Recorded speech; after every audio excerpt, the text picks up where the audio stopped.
Back at you, boys. Got a case study for you. 2013 Ford Escape with just shy of 210,000 miles on this bad boy 2.5. She's a beaut. She's running strong, but she does have a concern. Concern is an intermittent, no crank, no start condition. So AAA did go to the house. They threw the battery in there. No luck, but he gave me a clue.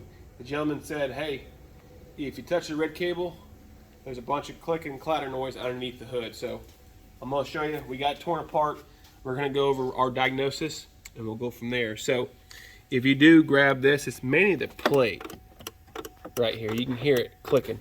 You hear that? And sometimes the engine will crank and start, or try to start. So let's see what's going on. So I did go through here. I'm going to show you. This is your main power feed in this plate, and it has fuses broken out down here. And I went through and checked all these wires to see if I get this to duplicate. And the one that could do it is this one right here. Okay, so this is, I kind of isolated the problem to this one, and I'm going to show you also with some basic electronic testing here. In this case, we're going to use a Fluke 88. We're going to do a voltage drop test. I don't have a Devo, wish I did. Maybe my boys will hook me up, who knows. So, just kidding there, boys. But we're gonna go to the positive lead on this. They call it like a junction plate panel, I believe, Ford does. And we're gonna go to the output side of the fuse, okay? There's the inputs here, and then there's the output over here. So we're gonna go to the output. It says 8.5 volts. That's how much voltage difference there is from here to here. That's a lot of voltage. Watch when I manipulate this plate. No voltage drop, voltage drop, okay? If I go right above it to the input of that fuse, there's not an issue. So we know there's an issue either down here, connection-wise, or something going on with this fuse, which would be kind of weird, but that's kind of where we're stuck. Also, I'm going to do a visual test. It helps guys out because you can visually see what's going on. Plus, you can load it also, the circuit. So I'm going to attach battery ground to one side of this. This is just a light bulb that pulls about 4 amps, guys. So I have constant ground on one side of here, straight to the battery cable. And if I touch anything with positive to it, it'll light up. Line up there. We'll do the input side of the fuse, and then we'll do the output. So there's nothing there. So if I manipulate this plate, let's see, let me get on here. See the light comes on and off? So that confirms we're in the right spot. If I go through here, everything else, see it's clicking, it's working. There's no other problems in any other fuses because it's important to check that. Okay. This is the input side. No problems. Now, what's important is no problem on this one either. So we know it's at either the fuse or something down here. Okay. So we need to go a little deeper. Let's take a closer look at this fuse and see what's going on. I'm going to cycle this key because this testing we need to do it key on there for a load over here for this junction box.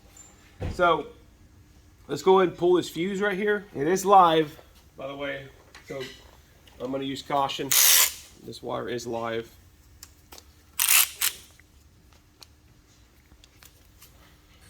Let's see what we got going on.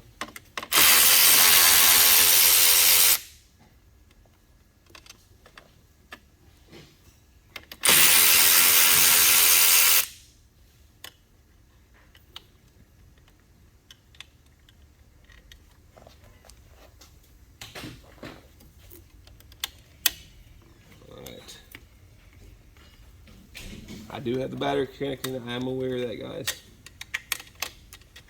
All I want to see is take a look at this fuse. I'll show you what we got, what I found here. So she's on there pretty tight. Let me get her off there. All right. So the fuse in question is this. let's do the same test, load test on this. I'm gonna get my power probe hooked up. It's gonna make it a little bit easier.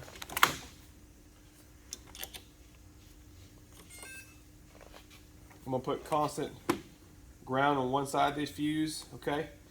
And then instead of connected to ground, I'm gonna switch this to positive.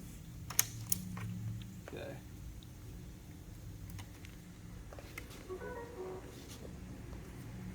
You're gonna see why.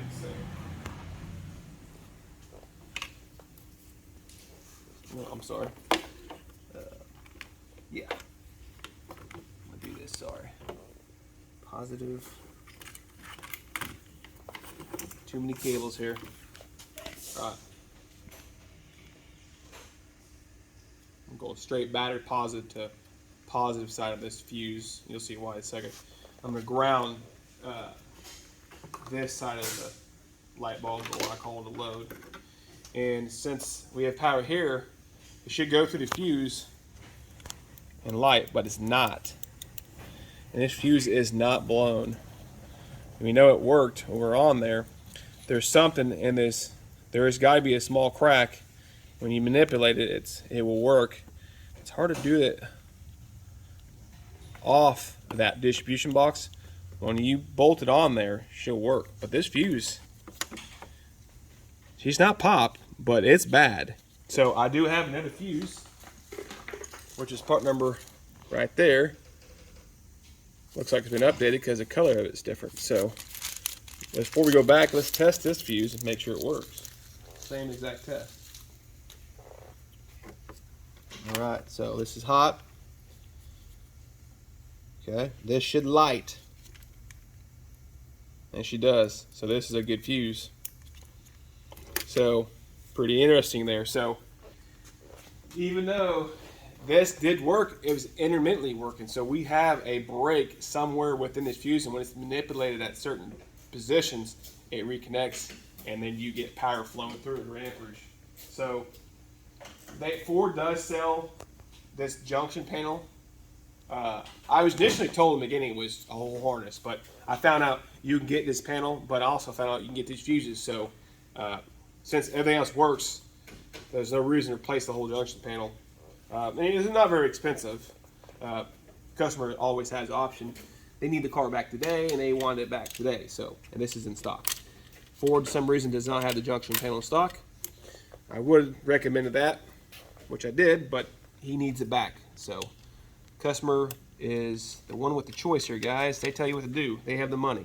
We just follow their direction. We advise them, but in the end, whoever's paying for it wins.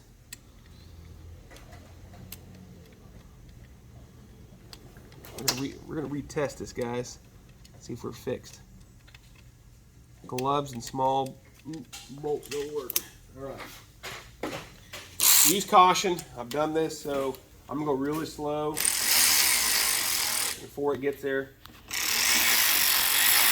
I'm not just gonna slam it down. All right. Get my hand wrench.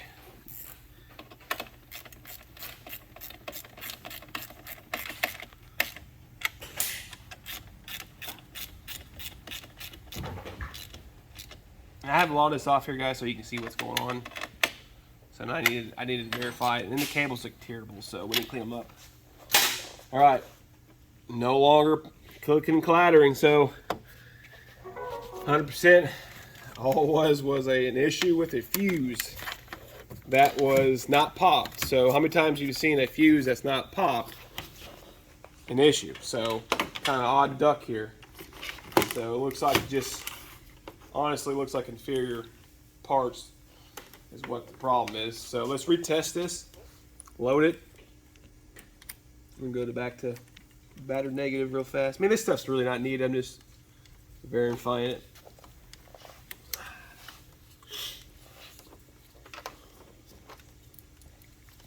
Because I'm confident that took care of it. I mean, we did the proper testing. So this is a very easy test.